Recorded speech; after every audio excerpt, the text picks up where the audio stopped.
నమస్కారం. తెలుగు మధ్యమలు ఛానల్కి స్వాగతం.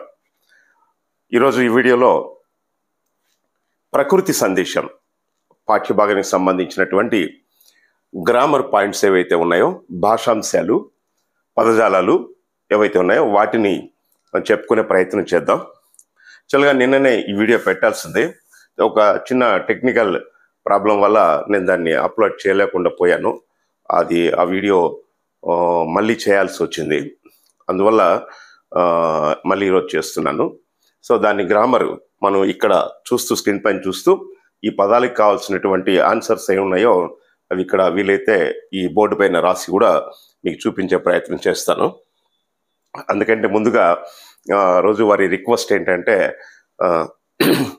సబ్స్క్రైబర్స్ ఎవరైతే చూస్తున్నారో వాళ్ళకి విన్నపం, దీన్ని లైక్ చేయండి, షేర్ చేయండి. ఇంత మునుపు వీడియోకి నేను ఏవైతే పెట్టానో ఇన్ని లైక్స్ అని అది అంతగా రీచ్ కాలేకుండా పోయింది. సరే, మనం పట్టు వదలని విక్రమార్కుల్లాగా మళ్ళీ ప్రయత్నం చేస్తున్నాం. మరి ఈ వీడియోనైనా సరే ఇంకాస్త ఎక్కువ మందికి వెళ్తుందనే ఉద్దేశంతో చేస్తున్నాను. ఎవరైతే డిఎస్సికి లాంగ్ టర్మ్లో ప్రిపేర్ అయ్యేటటువంటి పిల్లలు ఉన్నారో వాళ్ళకు కూడా ఇది ఉపయోగపడుతుందని అడిగారు ఎవరో కామెంట్స్లో. మరి డిఎస్సి కూడా ఏదైనా వీడియోలు చేయండి సార్ అని. మరి డిఎస్సికి సపరేట్గా, వీళ్ళకి సపరేట్గా కాకుండా ఏదైతే మనం ఫుల్ లెంగ్త్ లెసన్ చెప్పుకుంటున్నామో ఈ లెసన్ని ఆమూలాగ్రం మీరు కానీ గమనించినట్లయితే, ఫాలో అయినట్లయితే ఖచ్చితంగా మీకు కూడా వ్యాకరణ అంశాలు కానీ, కవి పరిచయాలు, ఇచ్చే ప్రక్రియలు సంబంధించినటువంటి విషయాలు, లాంగ్వేజ్ పరమైనటువంటి విషయాలన్నీ కూడా మీరు కూలంకషంగా నేర్చుకోవడానికి వీలవుతుంది. మరి ఎవరైతే సబ్స్క్రైబ్ చేసుకోకుండా చూస్తున్నారో వాళ్ళకి నా రిక్వెస్ట్, వెంటనే సబ్స్క్రైబ్ చేసుకోండి, ఒక లైక్ ఇవ్వండి. తర్వాత ఏదైనా లోటుపాట్లు ఉంటే తెలియచేయండి, సరిదిద్దుకునే ప్రయత్నం చేస్తాను. మీకు ఇంకాస్త ఎక్కువగా ఏ విషయాలపైన అవగాహన కావాలనుకుంటూ ఉంటే కూడా అడగండి. లాంగ్వేజ్ పరమైనటువంటి విషయాలు చెప్పడానికి, మరి దానిపైన ఒక వీడియో చేయడానికి ప్రయత్నం చేస్తాను. సరే, ఇప్పుడు మనం నేరుగా వీడియోలోకి వెళ్దాం. ఇది ప్రకృతి సందేశానికి సంబంధించినటువంటి వ్యాకరణ అంశాలు. మరి ఈ వ్యాకరణ అంశాల మొదట భాషాంశాలను ఇచ్చి అక్కడి నుంచే మనం ప్రారంభం చేస్తాం. సో ఇక్కడ మొదట ఇక్కడ పర్యాయ పదాలు అడుగుతున్నారు. ఈ క్రింది వాక్యాలలో ఎరుపు రంగు ఉన్న పదాలకు అర్థాలు రాసి సొంత వాక్యాలలో రాయండి అని ఇచ్చాడు. ఇది 6th క్లాస్ నుంచి పర్యాయ పదాలన్నీ కూడా మీకు టెక్స్ట్ బుక్లో ఇలాగే ఇస్తూ ఉంటాడు. అయితే 10th క్లాసు చదువుతున్నటువంటి పిల్లలు వాళ్ళ ఎగ్జామినేషన్ పాయింట్ ఆఫ్ వ్యూలో చూస్తే, కాంపోజిట్ వాళ్ళకైనా సరే, లేక జనరల్ తెలుగు చదువుతున్నటువంటి వాళ్ళకైనా సరే, కేవలం పదం ఇచ్చి దానికి అర్థాన్ని రాయమనో లేక ఆప్షన్స్లో గుర్తించమనో అడుగుతారు. కొన్ని ఆప్షన్స్ ఉంటాయి, కొన్ని నేరుగా రాసేటివి ఉంటాయి. కాబట్టి ఒక్కొక్క బిట్టు మార్చి బిట్టు అట్లా ఒకటి నేరుగా రాసేది, ఒకటి ఆప్షన్స్ ఇలా ఉంటాయి. కాబట్టి ఇక్కడ మీకు నేరుగా పదం ఇచ్చేసి దాని అర్థం రాయమంటాడు, దాని పర్యాయ పదాలు రాయండి అని అడుగుతాడు. కాబట్టి మీరు పర్యాయ పదాలన్నీ ఒకదానికి రెండు పర్యాయ పదాలు నేర్చిపెట్టుకోవాలి. అవి నానార్థాలైనా సరే లేక పర్యాయ పదాలైనా సరే రెండు నేర్చిపెట్టుకోవాలి. 2కు తక్కువ 1 రాసినట్లయితే మీకు మార్కు ఇవ్వరు ఎగ్జామినేషన్లో. కాబట్టి 2 రాయాలి, నానార్థాలైనా 2 రాయాలి, పర్యాయ పదాలైనా 2 రాయాలి. సరే, అర్థం ఎప్పుడైతే మనకు అర్థం తెలుస్తుందో సొంత వాక్యం మళ్ళీ మీరు కూడా ఫ్రేమ్ చేసుకోవచ్చు. ఒకవేళ దీన్ని జాతీయాలలో ఇచ్చి సొంత వాక్యంగా రాయండి అని అంటే, కాబట్టి అర్థాలు రాసేటప్పుడు మాత్రం సొంత వాక్యాలు రాయమని అడగరు. జాతీయం అనేది అది మళ్ళీ ఒక సపరేట్ బిట్ ఉంటుంది, అది ఈ పదాలు అడగరు. జాతీయాలన్నీ మీకు పాఠాంతంలో వేరే పదాలు లిస్ట్ ఇచ్చి ఉంటాడు, వాటిలో నుంచి ఎక్కువగా అడిగే అవకాశం ఉంది. అవి ఏదంటే అనేది కూడా నేను పాఠంలో వచ్చినప్పుడు ఖచ్చితంగా చెప్తాను. సో ఇక్కడ మీరు పర్యాయ పదాలు నేర్చుకోండి. పర్యాయ పదాలు అంటే ఏంటి? ఒక పదానికి ఉన్నటువంటి ఒకే రకమైన అర్థాన్ని ఇచ్చేటటువంటి అనేక పదాలు. పదాల రూపం మారుతుంది కానీ వాటి అర్థం మారదు, అది గమనించండి. పర్యాయ పదాలు అంటే పదాలు మాత్రమే రూపాలు మారుతాయి కానీ అర్థాలు మారదు. అర్థం ఒకటే, పదాలు అనేకం. కాబట్టి దీన్ని పర్యాయ పదాలు అని అంటాం. కాబట్టి పర్యాయ పదాలు అంటే ఒకే అర్థాన్ని ఇచ్చేటటువంటి అనేక పదాలు. ఇప్పుడు చెయ్యి అని ఉంది. ఈ చెయ్యికి పర్యాయ పదాలు రాయండి అంటే ఈ చెయ్యి అనే అర్థం వచ్చేటటువంటి అనేక పదాలు రాయాలి. పాణి అంటే కూడా చెయ్యి, కరము అంటే చెయ్యి, హస్తము అంటే చెయ్యి, కేలు అంటే చెయ్యి. సో కాబట్టి ఇలా చెయ్యి అని ఒకే అర్థం రావాలి ఏ పదం చెప్పినా. కాబట్టి దీన్ని పర్యాయ పదాలు అంటాం. నానార్థాలు అంటే అట్లా కాదు, పదం ఒకటే, దానికి అర్థాలు వేరుగా ఉంటాయి. ఇప్పుడు కరము అని ఇచ్చాడు. కరము అంటే మనకు వెంటనే గుర్తొచ్చేది చెయ్యి, ఇది ఒక అర్థం. కరము అనే పదానికి ఇంకొక అర్థం కూడా ఉంది. ఏంటి? కిరణము. సూర్యకిరణం కావచ్చు, లేక చంద్రకిరణం కావచ్చు. కిరణము. అర్థమైందా? ఇక కరము అంటే ఎక్కువ అనే అర్థం కూడా ఉంది. అర్థమవుతుందా? కరము అంటే పన్నుగట్టే చోటు అనే అర్థం కూడా ఉంది. కాబట్టి ఇలా అనేక అర్థాలు వస్తాయి. పదం ఒకటే కరము అని, కానీ దాని అర్థాలు వేరువేరుగా ఉంటాయి. మనం సందర్భాన్ని బట్టి ఆ పదాన్ని ఏ అర్థంలో కావాలంటే ఆ అర్థంలో మనం ఉపయోగించుకోవడానికి వీలవుతుంది. కాబట్టి అనేక అర్థాలు ఇచ్చేటటువంటి ఒకే పదాన్ని నానార్థ పదాలు అని అంటాం.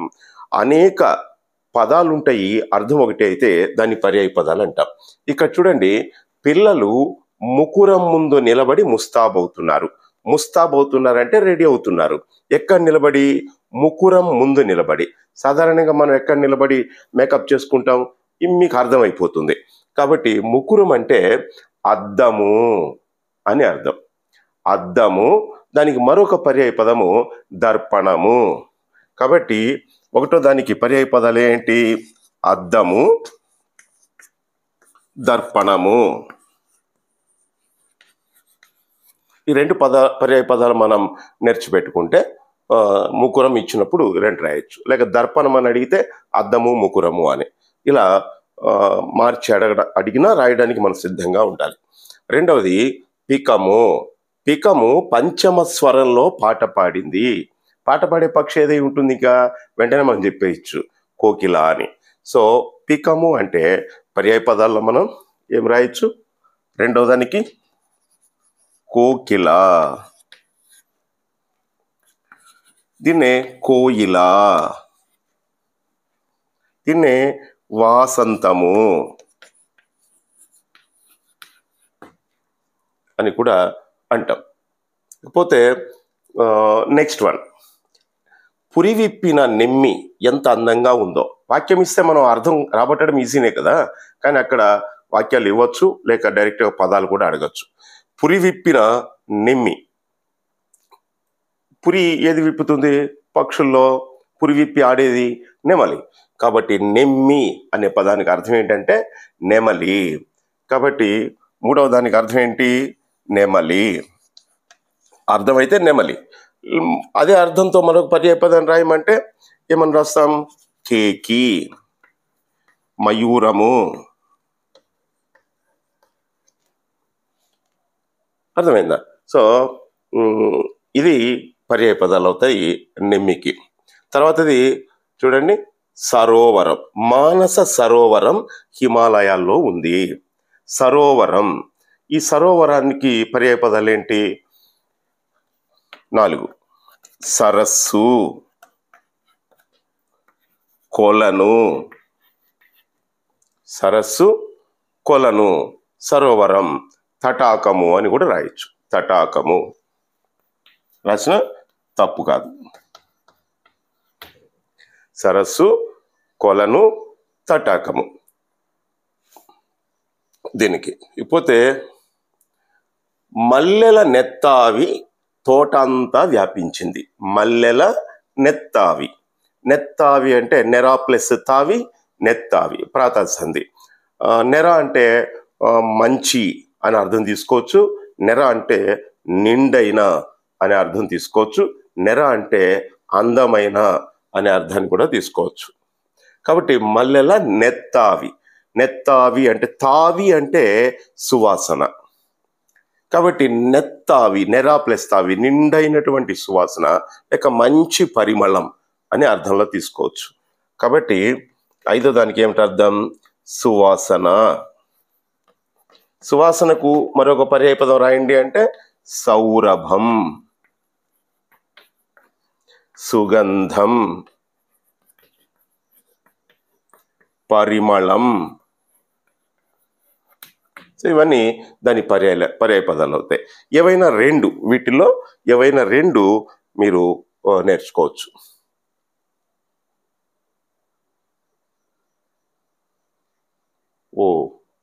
సరే, ఇంతసేపు మనం అర్థాలు చెప్పుకున్నాం. అర్థాలకే పర్యాయ పదాలు కూడా చెప్పేశాను. కాబట్టి ఒక పదానికి అనేక పదాలు కూడా మీరు పర్యాయ పదాలు నేర్చుకున్నారు. కాబట్టి అర్థాలు రాయండి అంటే వీటిల్లో ఏదో ఒక పదం రాయండి. ఓకేనా? సో నేను అర్థాలు చెప్పబోయి వాటికి పర్యాయ పదాలు చెప్పాను. సో ఓకే, పర్వాలేదు. అర్థాలైనా పర్యాయ పదాలైనా మీరు ఇంకాస్త ఎక్కువ పరిజ్ఞానాన్ని సంపాదించుకున్నట్టే లెక్క.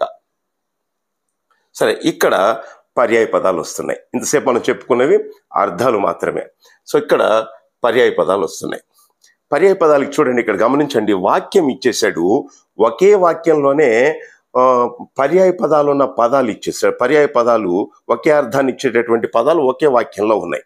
కాబట్టి ఆ వాక్యాలు ఏంటో గుర్తించండి అని అంటున్నాడు. కాబట్టి ఇక్కడ చూడండి, తోటలో పుష్పాలు వికసించాయి, అమ్మ ఆ కుసుమాలను సేకరించింది, విరులను దండగా కూర్చింది. అర్థమైందా? గమనించండి, ఇక్కడ ఈ వాక్యంలో ఏవేవి పర్యాయ పదాలు ఉన్నాయి. తోటలో పుష్పాలు వికసించాయి. ఎక్కడున్నాయి పుష్పాలు? ఇక్కడ చూడండి, అది పుష్పాలు. మరొక పదం ఏంటి ఇక్కడ? అమ్మ ఆ కుసుమాలను, చూడండి, కుసుమాలను. పుష్పాలు, కుసుమాలు. నెక్స్ట్ వన్ వీరులు. పుష్పాలు, కుసుమాలు, వీరులు. ఇది ఈ వాక్యంలో ఉన్నటువంటి ఒకే అర్థాన్ని ఇచ్చేటటువంటి పర్యాయ పదాలు. ఇక రెండో దానికి వెళ్దామా? రజని ధరణి అంతా కమ్ముకున్నది, రాత్రికి రాజైన చంద్రుడు తన వెలుగులతో రేయిని పగలుగా మార్చాడు. కాబట్టి ఇక్కడ ఒకే అర్థాన్ని ఇచ్చే పదాలు ఏ ఉన్నాయో గమనించండి. ధరణి అనేదానికి ఇక్కడెక్కడ పర్యాయ పదాలు లేవు, కానీ దేనికి ఉన్నాయి చూడండి. రజని, ఫస్ట్ వన్ ఏంటి? రజని. రజని ధరణి అంతా కమ్ముకున్నది, రాత్రికి రాజైన చంద్రుడు. రజని అంటే చీకటి, రాత్రికి బదులుగా మనం రజని వాడుతాం. కాబట్టి రజని, రాత్రికి రాజైన చంద్రుడు తన వెలుగులతో రేయిని, చూడండి, రేయిని పగలుగా మార్చాడు. అర్థమైందా? సో ఇది ఇక్కడ ఉన్నటువంటి పర్యాయ పదాలు. తర్వాత మూడవ చూద్దాం. కొండలపై వృక్షాలు ఎన్నో ఉన్నాయి, వాటి వల్ల పర్వతాలకు పచ్చదనం వచ్చింది, గిరులు భూమికి అందాన్ని ఇస్తాయి. ఈ వాక్యంలో ఉన్నటువంటి పర్యాయ పదాలు ఏంటి? చూడండి, స్టార్టింగ్లో కొండలపై, కొండలు ఒకటి. రెండవ వాక్యం, వాటి వల్ల పర్వతాలకు పచ్చదనం వచ్చింది. కొండకు ఈక్వల్ వర్డ్ ఇక్కడ ఏం వాడారు? పర్వతాలకు. నెక్స్ట్ వన్ చూడండి, గిరులు భూమికి అందాన్ని ఇస్తాయి. ఇక్కడ చూడండి, గిరులు భూమికి అందాన్ని ఇస్తాయి. Okay, right. ఇక్కడ తర్వాత చూద్దాం, అయిపోయిందా? నాలుగో చూద్దాం. అడవులు ప్రగతికి మూలం. ఇక్కడ ఉన్నట్టు ఏంటో చూద్దామా? మీరు రాసుకుంటున్నారా? నేను పైకి తీసేసాను, మీరు రాసుకుంటూ ఉండాలి వెంటనే, అయితే పాస్లో పెట్టుకునైనా మళ్ళీ రాసుకోండి. సో అడవులు ప్రగతికి మూలం. ఇక్కడ అడవులు ప్రగతికి మూలం. అరణ్యాలు లేకపోతే వర్షాలు కురవు. ఇక్కడ అడవులకు బదులు ఏం వాడాడు? ఇక్కడ అరణ్యాలు వాడాడు. అరణ్యాలు లేకపోతే వర్షాలు కురవవు. అందుకే విపినాలను కాపాడుకోవాలి. దేన్ని కాపాడుకోవాలి? విపినాలను కాపాడుకోవాలి. విపినాలు అంటే అడవులు. కాబట్టి అడవులు, అరణ్యాలు, విపినాలు, ఇది పర్యాయ పదాలు. సో ఇవి మీరు వాక్య రూపంలో గుర్తుపెట్టుకోకూడదు, పదాల రూపంలో నేర్చిపెట్టుకోవాలి, బై హార్ట్ చేసి పెట్టుకోవాలి. ఇదే రాయాలని ఏం లేదు. అడవి ఇచ్చి పర్యాయ పదాలు రాయండి అంటే ఈ వాక్యంలో ఉన్నది రాయనక్కర్లే. అడవికి నువ్వు ఇంకా ఏమేమి నేర్చుకొని ఉన్నావో, అటవీ అని, వనము అని ఏదైతే నేర్చుకొని ఉన్నావో అవి రాయొచ్చు.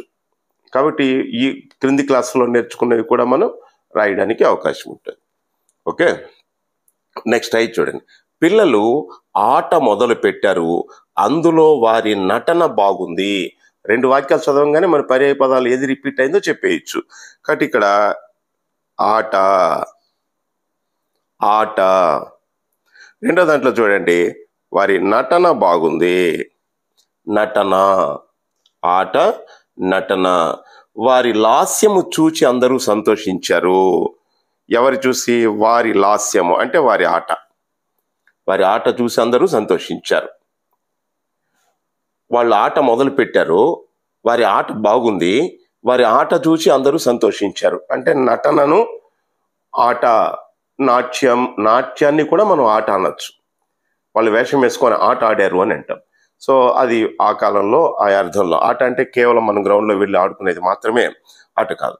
కాబట్టి ఆట, నటన, లాస్యము.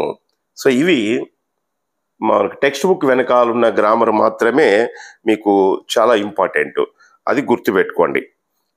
టెక్స్ట్ బుక్లో మీరు శ్రమ పడకుండా ఏదంటే అది మొత్తం చదివే పని లేకుండా టెక్స్ట్ బుక్ వెనకాల ఉన్నటువంటి గ్రామర్ మాత్రమే చదవండి. ముఖ్యంగా కాంపోజిట్ తెలుగు పిల్లలైనా సరే, జనరల్ తెలుగు అయినా సరే, ముఖ్యంగా కాంపోజిట్ పిల్లలైతే కేవలం టెక్స్ట్ బుక్ వెనకాల ఉన్నది మాత్రమే చదవండి. ఓకే, ఇక్కడ చూడండి, నానా అర్థాలు గుర్తించి రాయండి అన్నాడు. ఇక్కడేమో ఆన్సర్స్ ఇచ్చాడు ఈ బ్లూ రంగు పట్టికలో. ఇక్కడ క్వశ్చన్స్ ఇచ్చాడు. ఈ క్వశ్చన్లకి వీటిని మ్యాచ్ చేయమని అడుగుతున్నాడు. రేపు ఎగ్జామ్లో మ్యాచింగ్ అడగరు. ఎగ్జామ్లో కేవలం ఓడి ఇచ్చేసి నానా అర్థాలు రాయండి అంటాడు. లేక వీటిల్లో ఎరుపు, కుష్టివ్యాధి, బంగారం ఇచ్చేసి ఈ అర్థాలు ఇచ్చేటటువంటి నానార్థ పదాన్ని గుర్తించండి అని అడుగుతాడు. కాబట్టి ఇటు ఇచ్చినా ఇది రాయాలి, ఇటు ఇచ్చినా ఇది రాయాలి. ఒకటే ఇస్తాడు, మ్యాచింగ్లు ఇట్లా ఉండవు. కాబట్టి ఇక్కడ చూడండి, ఇక్కడ శాఖ, స్త్రీ, కోటబురుజు, ఈ మూడింటిలో ఒక అర్థం నీకు తెలిసే ఉంటుంది. ఆ ఒక అర్థాన్ని పట్టుకోండి. శాఖ, స్త్రీ, కోటబురుజు. కాబట్టి శాఖ తీసుకుందాం. అరుణం అంటే శాఖ కాదు, మతం అంటే శాఖ కాదు, కొమ్మ అంటే శాఖ, చెట్టు శాఖ. కాబట్టి ఆ కీవర్డ్ పట్టుకొని దానికి అది మ్యాచ్ చేయొచ్చు మనం. కాబట్టి ఇక్కడ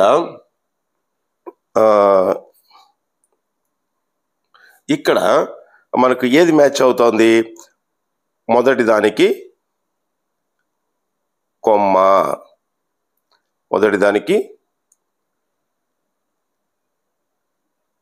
కొమ్మ, మ్యాచ్ అవుతుంది. శాఖ, స్త్రీ, కోటబురుజు అనే దానికి కొమ్మ. నెక్స్ట్ వన్, ఆకాశం, శూన్యం, దుర్లభం. ఇక్కడ ఆకాశం అనే అర్థం వచ్చేది ఏది ఉంది? గగనం. కాబట్టి ఈ ఆకాశం అనే వర్డ్ని పట్టుకొని ఈ అర్థాన్ని మనం రాబట్టుకోవచ్చు. కాబట్టి నువ్వు గగనము నానార్థాలు ఆకాశం, శూన్యం, దుర్లభం అని నేర్చిపెట్టుకోవాలి. రెండైతే కంపల్సరీగా రాయాలి. కాబట్టి రెండవ దానికి ఏంటి? ఇది రెండవ దానికి గగనం. గగనం అంటే ఆకాశం, శూన్యం, దుర్లభం. నెక్స్ట్ వన్, ఎరుపు, కుష్టివ్యాధి, బంగారం. ఇది దేనికి మ్యాచ్ అవుతుంది? ఎరుపు అనే అర్థం ఇచ్చే పదం ఏముంది ఇక్కడ? గగనం కాదు, కొమ్మ కాదు, నెమ్మి కాదు, మతం కాదు, అరుణం. కాబట్టి అరుణం అంటే ఎరుపు, కుష్టివ్యాధి, బంగారం. సో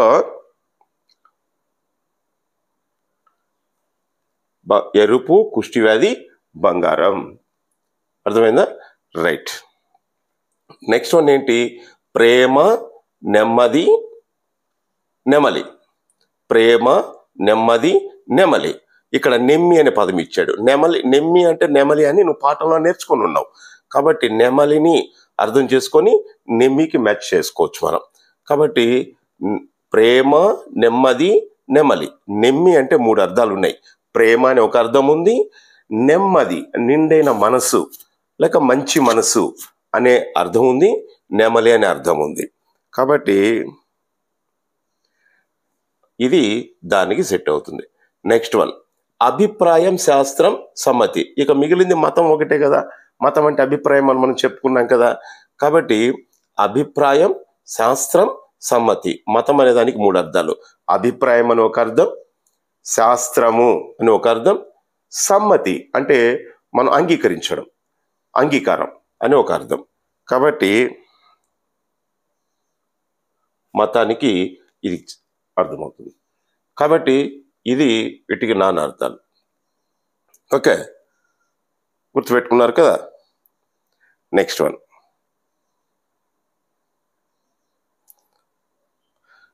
వ్యుత్పత్త్యర్థాలు. వ్యుత్పత్త్యర్థాలంటే పుట్టుక. వ్యుత్పత్తి అంటే పుట్టుక. ఆ పదం ఎలా పుట్టింది, ఏ అర్థంలో ఆ పదం పుట్టింది అని ఆ పదం యొక్క పుట్టుక, దాని వివరణ తెలియచేసేటటువంటిది వ్యుత్పత్తి. కాబట్టి మీకు ఎగ్జామ్లో ఎలా అడుగుతాడు, ఉదకమును ధరించున్నది అనే వ్యుత్పత్తినిచ్చే పదమేది అని అడుగుతాడు. అప్పుడు ఇది క్వశ్చన్గా ఇస్తాడు. మీరు దీన్ని ఇక్కడ ఉన్న వాటి ఇక్కడ ఛాయిస్ ఉండొచ్చు, లేక వితౌట్ ఛాయిస్ కూడా అడగచ్చు. కాబట్టి ఆన్సర్ ఇక్కడ ఉంటుంది. లేక పయోధరము, దీని వ్యుత్పత్తిని రాయండి అని అడగచ్చు. పయోధరముని అడిగితే అప్పుడు ఇక్కడ వ్యుత్పత్తిని తీసి మనం రాయాలి. ఇది క్వశ్చన్గా ఇస్తే ఇది రాయాలి, ఇది క్వశ్చన్గా ఇస్తే ఇది రాయాలి. అర్థమైంది? కాంపోజిట్ వాళ్ళకి ఎప్పుడు ఇదే క్వశ్చన్గా ఉంటుంది. కాబట్టి మొదటి చూద్దాం. చలనము లేనిది.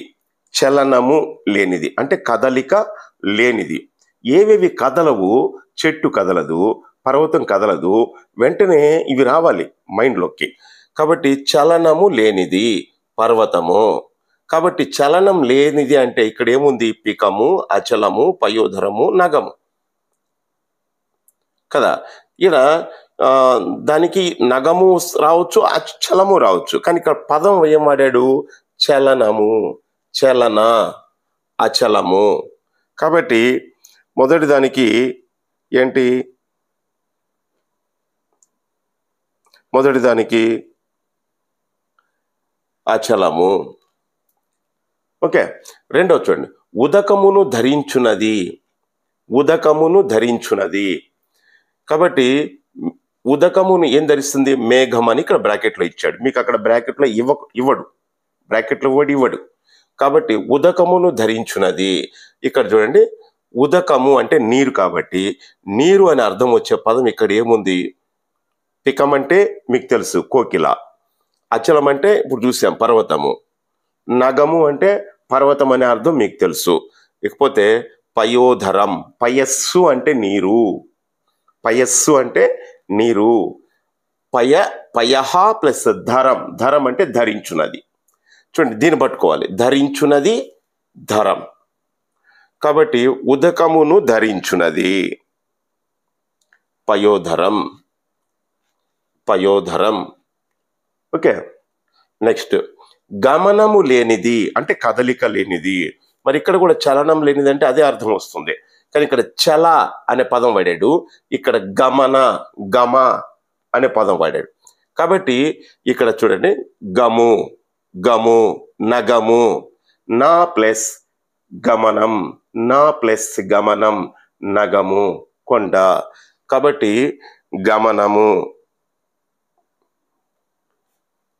గమనము లేనిది ఏది అంటే నగము, కొండ. ఓకే. ఇక మిగిలింది చాటు నుండి కూయునది. కూసేది ఇది కోకిల, కూసేది అందంగా పాడేది కోయిల. పక్షి అని వెంటనే మనకు అర్థం రావాలి. కాబట్టి చాటు నుండి కూయునది అంటే కోయిల, పికము. చాటు నుండి కూయునది. అది ఎప్పుడు ఓపెన్ ప్లేస్కి వచ్చి కూయదు. ఎప్పుడు ఆ చెట్టు కొమ్మల్లో కూర్చొని ఆ కొమ్మల మధ్య దాంకొని ఎక్కువగా పాడుతూ ఉంటుంది అది. కాబట్టి దానిని కోకిల అన్నారు. ఇవి వ్యుత్పత్తి అంటారు. దీన్ని వ్యుత్పత్తి అంటారు, దీన్ని పదము అంటారు. అర్థమైందా? దీన్ని వ్యుత్పత్తి అర్థము అని అంటారు. ఇది పదం అంటాం. వ్యుత్పత్తి పదం ఇది వ్యుత్పత్తి అర్థం. అంటే ఈ పదం ఎలా పుట్టిందంటే ఈ అర్థాన్ని బట్టి ఈ పదం పుట్టింది. అర్థమైందా? ఇప్పుడు పయోధరం అంటే ఉదకమును ధరించున్నది కాబట్టి పయోధరం అన్నాం. అంటే ఏంటి? మేఘం. మేఘానికి చాలా పదాలు ఉన్నాయి. జలధరము, జలమును ధరిస్తుంది కాబట్టి జలధరము. అర్థమైందా? జలధి అన్నాం అనుకోండి, మళ్ళీ సముద్రం. పయోధి అన్నాం అనుకోండి, సముద్రం. అంబుదము అంటే మేఘం, అంబుద్ధి అన్నాం అనుకోండి, సముద్రం. మనమే పదాలు పుట్టుకను మనం తెలుసుకోవచ్చు. అర్థమైందా? సో ఇవి వ్యుత్పత్తి అర్థాలు. ఓకే. తర్వాత చూడండి, ప్రకృతి వికృతులను గుర్తించండి అన్నాడు. మీరు ప్రకృతికి వికృతులు విడివిడిగా నేర్చుకోవాలి. ఇలా వాక్యాలు ఇవ్వరు ఎగ్జామ్లో, అర్థమైందా? కాబట్టి పదాలకు వికృతి పదాలంటే అచ్చతెనుగు పదాలు, ప్రకృతి పదాలంటే తత్సమ పదాలు. పదాలు మనకు రెండు రకాలుగా ఉంటాయి. ఏంటి? తత్సమ పదాలు అని, తద్భవ పదాలు. తత్సమాలంటేనే వీటినే మనం ప్రకృతి పదాలు అని అంటాం, వీటినే మనం వికృతి పదాలు అని అంటారు. ఇవి అచ్చతెనుగు పదాలు, ఇది ప్రకృతి పదాలు. ప్రతి ప్రకృతికి ఒక వికృతి ఉండాలని రూల్ ఏం లేదు, అర్థమైందా? కొన్నిటికి వికృతులు ఉండవు, అచ్చతెనుగు పదాలు కాబట్టి. అచ్చతెనుగులో అన్ని పదాలు లేకుండా పోయి ఉండొచ్చు, కాబట్టి కొన్నింటికి మాత్రమే ఉంటుంది. సో ఇక్కడ చూద్దాం, మొదటి తీసుకుందాం. మేఘాలు ఆకాశంలో విస్తరించాయి, మొగులు కురిస్తేనే పంటలు పండుతాయి. సో ఒకే అర్థాన్ని ఇచ్చే రెండు పదాలు ఇక్కడ ఉన్నాయి, పర్యాయ పదాలలాగా మనం గుర్తించవచ్చు వాటిని. కాబట్టి ఇక్కడ మేఘాలు అనే అర్థంలో ఇక్కడ ఏం వాడాడు? మొగులు వాడాడు. కాబట్టి చూడండి, ఇది మేఘాలు ప్రకృతి పదం, మొగులు వికృతి పదం, అర్థమైందా? సో ప్రకృతి వికృతి విషయానికి వస్తే, మేఘానికి మొగులు వికృతి, మేఘానికి మొయ్యిలు అని కూడా వికృతి ఉంది, మొయ్యిలు, అర్థమైందా? సో ఇది కూడా నేర్చిపెట్టుకోండి. రేపు పేపర్ ఎవరు సెట్ చేస్తారనేది మన చేతుల్లో లేదు. పేపర్ సెట్ చేసే వాళ్ళ అభిప్రాయాన్ని బట్టే కూడా ఎగ్జామినేషన్ ఉండొచ్చు. పబ్లిక్ని దృష్టిలో పెట్టుకొని ఎప్పుడు మనం చదువుకోవాలి. కాబట్టి మేఘము ప్రకృతి, మొగులు మొయ్యిలు, ఈ రెండు వికృతులు. నెక్స్ట్ వన్ చూడండి, నాట్యం, కూచిపూడి నాట్యం, ఇది ప్రకృతి. దాని వికృతి నట్టువా, నట్టువ వికృతి. నాట్యం ప్రకృతి, నట్టువ వికృతి. ఓకేనా? రైట్. నెక్స్ట్ మూడో దానికి వెళ్దాం. లతకు కవితలంటే ప్రాణం, ఆమె కవితలు వినడానికి ఇష్టపడుతుంది. లతకి ఏమంటే ప్రాణం? కవిత. కవిత అంటే ఆమెకి ఇష్టం. సో ఈ కవితకి ఇక్కడేం వాడాడు? కయిత అని వాడాడు. ఇది అచ్చతెనుగు పదం. సో కవిత ప్రకృతి, కయిత వికృతి, అర్థమైందా? సో ఈ కవిత అన్న కవిత్వం అన్న రెండు ఒకటే. కవిత, కయిత. అలాగే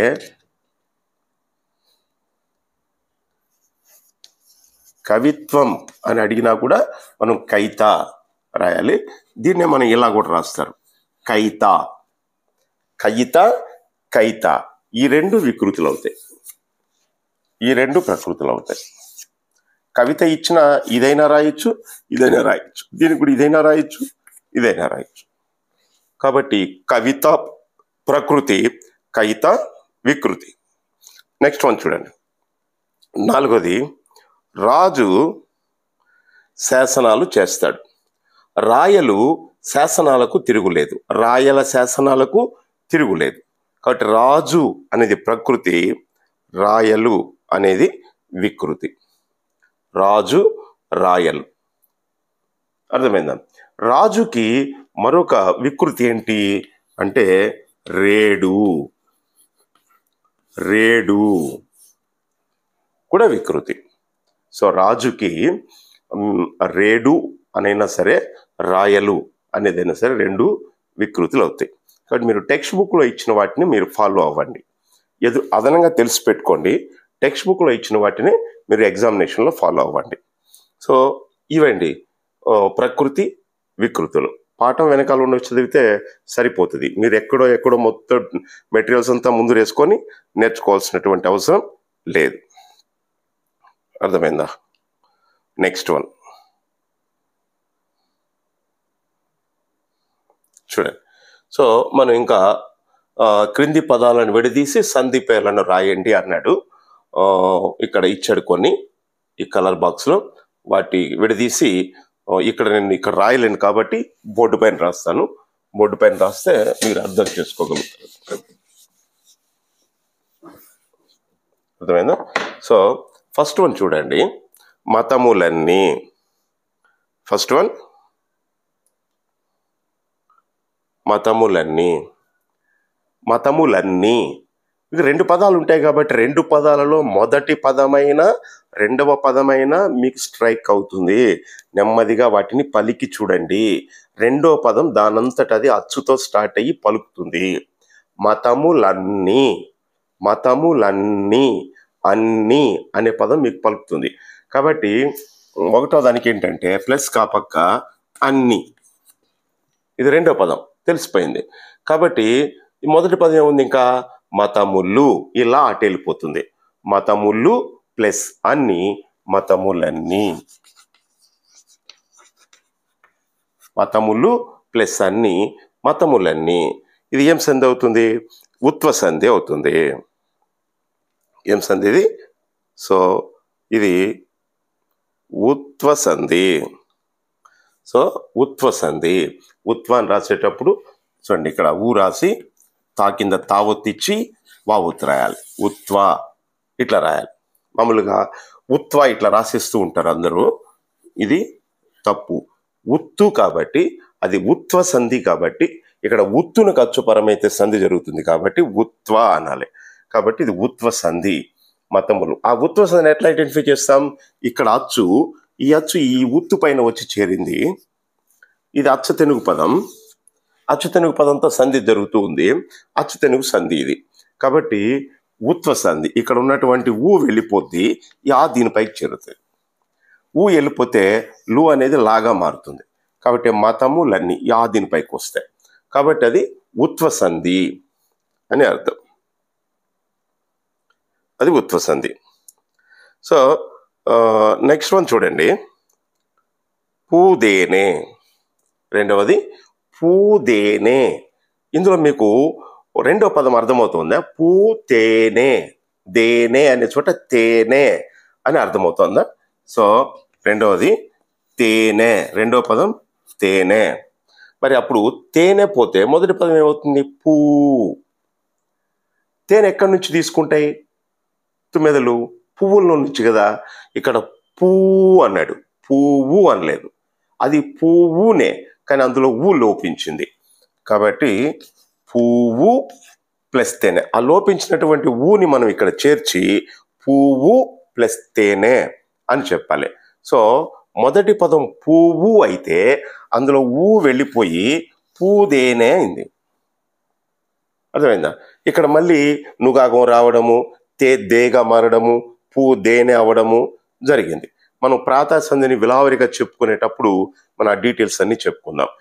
ఇప్పుడు కూడా ప్రాతాది సంధి అని మనం ఎలా గుర్తుపెట్టాలంటే, ఎక్కడైతే మొదటి పదంలో అక్షరాలు లోపించి ఉంటాయో, మనం ఎక్కడైతే మొదటి పదంలో అక్షరాలు చేర్చి మనం ఆ సంధిని కలుపుతున్నామో అది ప్రాతాది సంధి అని మనం అర్థం చేసుకోవాలి.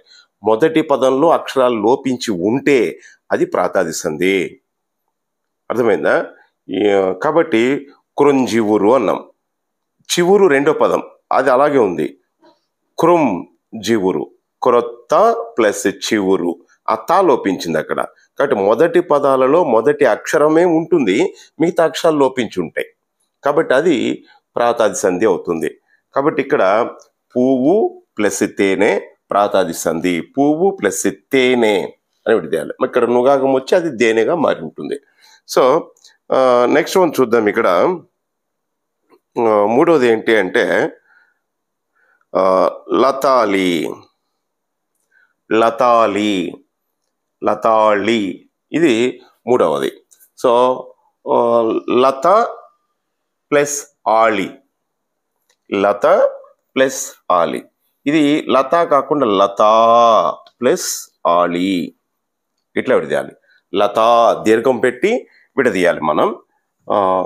కాబట్టి లతా ప్లస్ ఆలి. ఎందుకు మనం లతా దీర్ఘం పెట్టాలి అని అంటే, లత అనేది తత్సమ పదం, స్త్రీలింగ పదం. తత్సమ స్త్రీలింగ పదాలకి ఎప్పుడు దీర్ఘం ఉంటుంది. గౌరీ అనే పదానికి కానీ, లక్ష్మి అనే పదానికి కానీ, ఇట్లాంటి వాటికి. కాబట్టి లత ప్లస్ ఆళి.